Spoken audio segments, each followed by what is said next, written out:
میرے محترم بھائیوں، بزرگوں اور دوستوں، اللہ تبارک و تعالی نے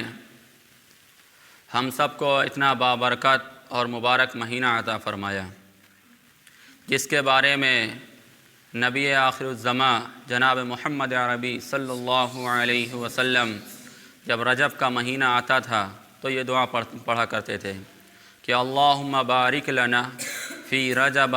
و شعبان و بلغنا رمضان، کہ اے اللہ اس رجب کے مہینے کو اور شعبان کے مہینے کو میرے لیے خیر و برکت کا ذریعہ بنا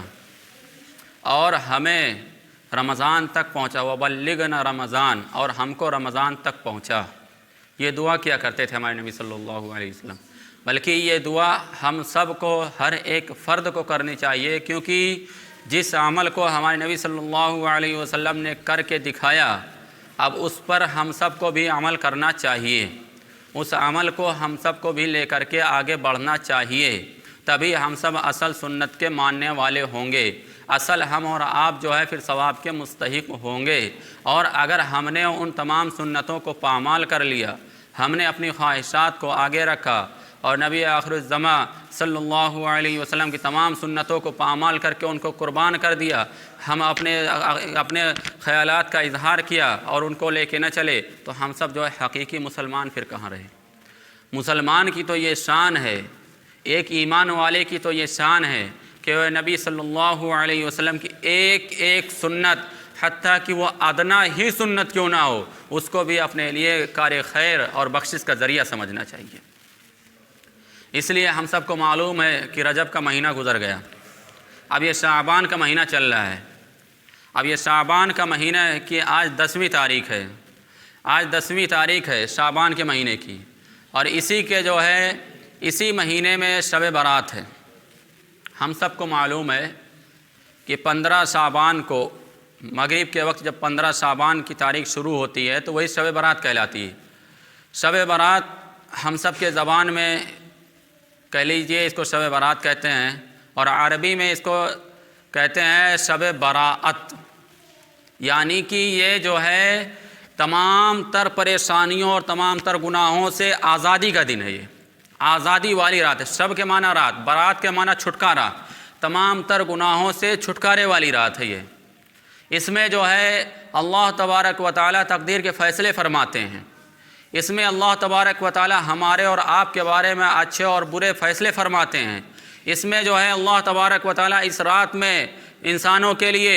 جو ہے پورے سال میں وہ کیا کرے گا اور کیا نہیں کرے گا، اور اس کے اوپر کتنے حالات آنے والے ہیں، اور اس کی عمر میں کتنے برکت ہونے والی، اور اس کا رزق کتنا بڑھایا جائے گا، وہ اللہ تبارک و تعالی اسی رات میں فیصلہ فرماتے ہیں، جس کو شب برات کہتے ہیں۔ تو اس لیے یہ رات بہت اہمیت کے قابل ہے، اور اس میں خوب زیادہ نوافل کا اہتمام کرنا چاہیے، جتنا زیادہ ہو سکے اتنی زیادہ ہم کو اس میں نوافلیں پڑھنی چاہیے، کہ بڑھ چڑھ کر کے اس میں جو ہے ہمیں اللہ کی عبادت کرنی چاہیے، قرآن پاک کی تلاوت کرنی چاہیے، تسبیحات کا معمول کرنا چاہیے، لیکن اس میں ایک شکل یہ نہیں ہونی چاہیے کہ لوگوں کا جتھا بنا کر کے بیٹھا جائے،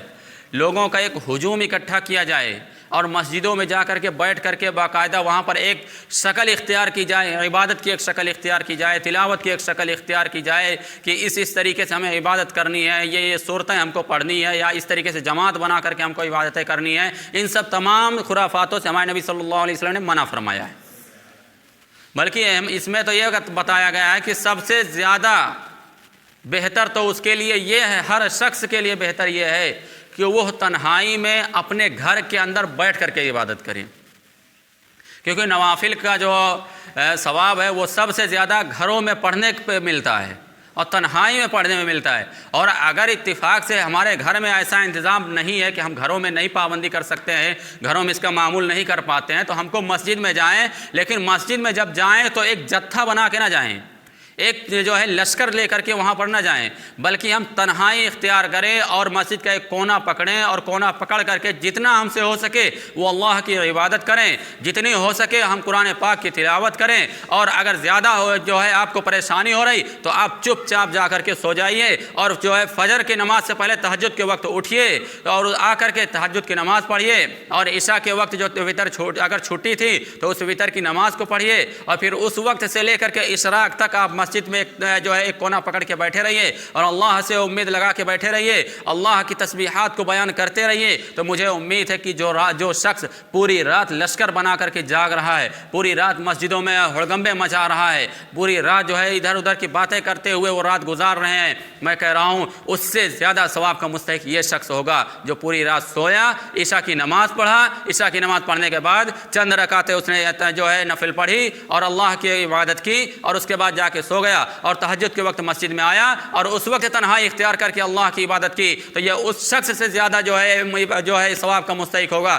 جو پوری رات بات چیت کر کے ہڑگمبے مچا کے شور شرابہ کر کے جاگا تھا، اس سے زیادہ ثواب کا مستحق یہ ہوگا۔ بلکہ یہ جو پوری رات جاگا ہے، اس طریقے کی خرافات کیا ہے، وہ تو کہیں نہ کہیں اس کو ثواب کہاں، کہیں اپنے آپ کو جو ہے وبال میں نہ جو ہے اپنے آپ کو وبال میں کا جو ہے مستحق بنا رہا ہے وہ۔ اس لیے ہم سب کو ان تمام چیزوں سے، تمام خرافاتوں سے، ان تمام رسم و رواج سے ہم سب کو اجتناب کرنا چاہیے۔ دوسری بات یہ ہے کہ اسی رات کے بارے میں عوام الناس میں ایک بہت کثرت سے اس کو منایا جا رہا ہے کہ لوگ اس رات میں کثرت سے قبرستان جاتے ہیں، اس کا بھی ثبوت کہیں سے نہیں ہے۔ یہ جو جاتے ہیں ایک رسمی طور پہ جاتے ہیں، قبرستانوں کو سجاتے ہیں، گلیوں کو سجاتے ہیں، مسجدوں کو سجاتے ہیں، اور جو ہے بڑھیا کمکمے لگاتے ہیں، اور کہیں کہیں تو ڈھول باجے کا بھی انتظام کیا جاتا ہے، رات بھر وہاں پر ڈھول باجے چلتے ہیں۔ اس رات کو عبادت کے لیے بنایا گیا تو اس رات کو عیاشی کے اڈا بنا رکھے ہیں کہ اس رات میں جا کر کے طرح طرح کی خرافاتیں مچا رہے ہیں۔ ہمارے نبی صلی اللہ علیہ وسلم سے قبرستان جانا ثابت ہے، لیکن ہمارے نبی صلی اللہ علیہ وسلم اپنی زندگی میں 63 سالہ زندگی میں صرف ایک مرتبہ قبرستان گئے تھے، وہ 15ویں شب کو صرف ایک مرتبہ گئے تھے۔ اماں عائشہ رضی اللہ تعالیٰ عنہ کے حجرہ مبارکہ میں آرام فرما تھے اور اچانک اٹھے، نہ اپنے کسی ساتھی کو بتایا، حتیٰ کہ اماں عائشہ کو بھی اس کی خبر نہیں تھی۔ اماں عائشہ سو رہی ہیں اور ہمارے نبی صلی اللہ علیہ وسلم اپنے حجرے سے نکلے اور نکل کر کے جنت البقیع میں چلے گئے۔ تو اماں عائشہ کی آنکھ کھلی، وہ اٹھی، دیکھی کہ حضور صلی اللہ علیہ وسلم تو کمرے میں موجود نہیں ہے، وہ پریشان ہوئے، ڈھونڈتے ڈھونڈتے جب وہ جنت البقیع میں گئی، دیکھا تو ہمارے نبی صلی اللہ علیہ وسلم وہاں پر قبرستان میں موجود ہے۔ تو جا کر کے پوچھا یہ جو ہے آپ تنہائی میں یہاں کیا کر رہے ہیں؟ آخر جو ہے آپ اکیلے ہیں، یہاں پر کوئی ہے نہیں، تنہائی میں کیوں؟ تو ہمارے نبی صلی اللہ علیہ وسلم نے فرمایا کہ آج شعبان کی 15ویں شب ہے،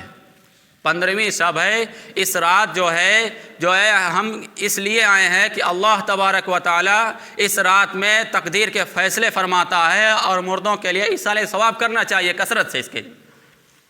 لیکن کیسے گئے تھے؟ تنہائی میں گئے تھے، کسی اپنے ساتھی کو لے کے نہیں گئے تھے، حتیٰ کہ آپ نے زوجہ محترمہ کو بھی اس کے بارے میں نہیں بتایا، تنہائی میں گئے اور آ کے فوراً اپنے کمرے میں آ گئے وہاں سے۔ اور آج ہمارا اور آپ کا کیا حال ہے کہ ایک محلہ تیار کرتے ہیں، ایک ٹیم تیار کرتے ہیں، بھائی قبرستان چلنا ہے۔ اگر ہم اور آپ قبرستان جا رہے ہیں اور سنت سمجھ کے جا رہے ہیں کہ ہمارے نبی صلی اللہ علیہ وسلم قبرستان گئے تھے 15ویں شب میں، تو اس وقت اس کا بھی ہمیں اور آپ کو لحاظ رکھنا چاہیے کہ ہمارے نبی صلی اللہ علیہ وسلم کی جانے کی شکل کیا تھی، وہ کس طریقے سے گئے تھے اور ان کا مقصد کیا تھا۔ اگر چاہتے تو تمام صحابہ کرام کے ساتھ بھی جا سکتے تھے، لیکن نہیں، تنہائی میں گئے۔ تو جانے سے پہلے ہمیں اور آپ کو یہ سوچنا چاہیے کہ اگر سنت سمجھ کے جا رہے ہیں تو ہمیں اور آپ کو تنہائی اختیار کرنا چاہیے۔ اور پھر جو ہم اور آپ ہر سال ایک رسم بنا کے جا رہے ہیں، یہ بھی ایک خرافات ہے۔ اگر جانا ہے تو آپ کبھی بھی چلے جائیے، زندگی میں ایک بار چلے جائیے، سنت پہ عمل ہو جائے گا۔ لیکن ہر سال جا رہے ہیں، ہر سال قبرستان سجا رہے ہیں، ہر سال ایک نئی بدعت کا ایجاد کر رہے ہیں، ہر سال ایک نئی بدعت پیدا ہو رہی ہے، ہر سال ایک نئی خرافات لے کر کے بڑھ رہے ہیں۔ پتہ کیا چلا کہ یہ وہاں پر ثواب کی نیت سے نہیں، بلکہ وہاں پر تو یہ ان کے لیے وبال جان بن کے جا رہے ہیں۔ اور پھر یہ قبرستان جا بھی رہے ہیں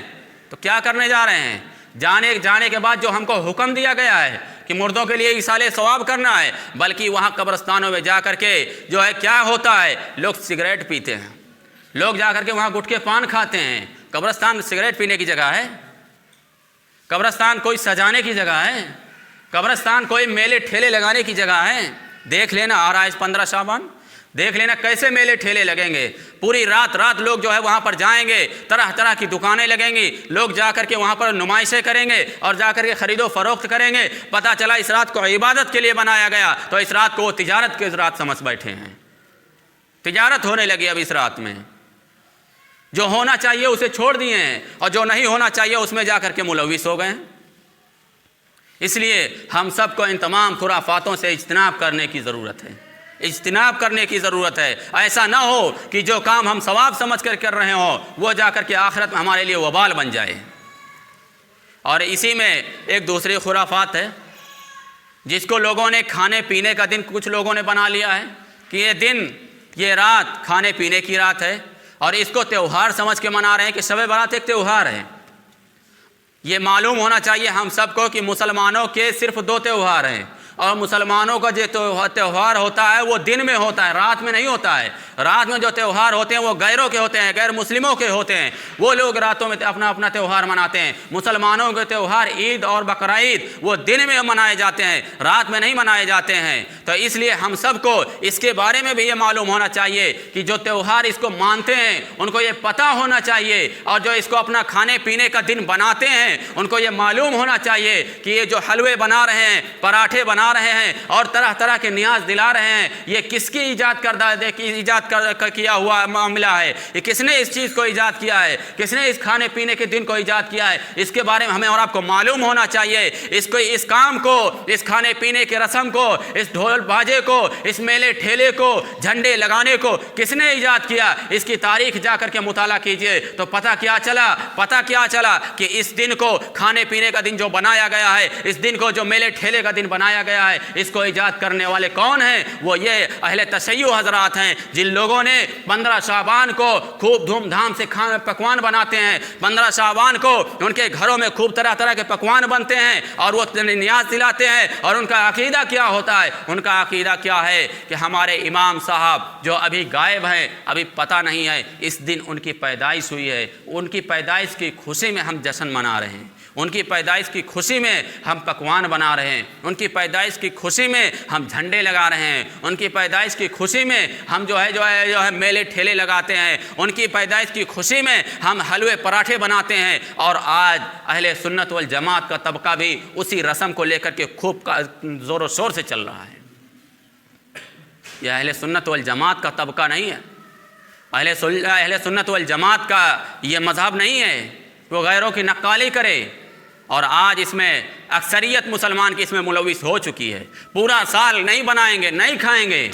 بھائی یہ کھانے پینے کی چیز ہے، ٹھیک ہے، ہمیں آپ کو کھانا چاہیے، اللہ کی نعمت ہے، لیکن یہ پورے سال میں نہیں کیا گیا تو اسی دن کو کیوں خاص کیا گیا؟ اس دن کو تو ان لوگوں نے خاص کیا جس کو آج ہم اور آپ خاص کر رہے ہیں۔ شیعوں کی نقالی کیے بیٹھے ہیں ہم، شیعہ حضرات اس میں خوب دھوم دھام سے اس دن کو مناتے ہیں، کھان پین کا دن سمجھتے ہیں، اور آج مسلمان بھی اسی میں ملوث ہے کہ اس دن کو، اس رات کو عبادت نہیں بلکہ کھانے پینے میں گزار رہا ہے، وہ کھانے پینے میں گزار رہا ہے۔ وہ یہ ہمارے حالات آ چکے ہیں، اور اگر کسی کو سمجھاؤ، بتاؤ تو اس کو ماننے کے لیے تیار ہی نہیں ہے۔ کیسے مانے گا وہ؟ اس کے دماغ میں تو شیطان گھس بیٹھ گیا ہے، اس کے دماغ پہ شیطان قبضہ کر چکا ہے، اس کے دماغ میں اور اس کے گھٹنے میں، اس کا دماغ گھٹنے میں آ چکا ہے، اس کی عقل پہ پردہ پڑ چکا ہے۔ تو کیسے وہ بات سمجھ میں آئے گی اس کے سمجھ میں تو تبھی آتی جب وہ دین کے بارے میں کچھ جانکاری رکھتا، جب وہ دین کے بارے میں کچھ معلومات رکھتا، تب تو اس کو پتہ ہوتا کہ ہاں اس دن اور اس رات میں ہمیں کیا کرنا چاہیے اور کیا نہیں کرنا چاہیے۔ اس لیے ہم سب کو ان تمام خرافاتوں سے اجتناب کرنے کی ضرورت ہے میرے بھائیوں، اور اگر ہم اجتناب نہیں کریں گے تو ایسے ہی کھا پی کے رات گزار دیں گے۔ پتہ چلا اس رات کو اللہ تبارک و تعالیٰ نے عبادت کے لیے بنایا اور ہم سب نے اس کو جو ہے کھیل تماشے میں گزار دی۔ تو اس لیے اس قیمتی لمحے کو ہم سب اپنے لیے غنیمت سمجھیں اور اس کو اپنے لیے کار خیر کا ذریعہ سمجھیں، اور اس میں بڑھ چڑھ کے جتنا زیادہ ہو سکے اتنا اللہ تبارک و تعالیٰ کے سامنے گریہ و جاری کرنا چاہیے، اللہ کے سامنے دعائیں کرنی چاہیے، خیر خیر و عافیت کی دعا کرنی چاہیے، اور طرح طرح کے مصائب سے جو ہے اللہ کے سامنے جو ہے بیان کرنا چاہیے، اللہ سے پناہ مانگنا چاہیے، کیونکہ اس رات میں اللہ تبارک و تعالیٰ تقدیر کے فیصلے فرماتا ہے۔ اس لیے ہم سب کو اس میں خاص طور سے اللہ کی طرف متوجہ ہونا چاہیے، دنیا کے خرافاتوں میں نہیں پڑنا چاہیے۔ اللہ تبارک و تعالیٰ ہم سب کو کہنے سننے سے زیادہ عمل کی توفیق عطا فرمائے۔ وآخر دعوانا ان الحمد للہ رب العالمین۔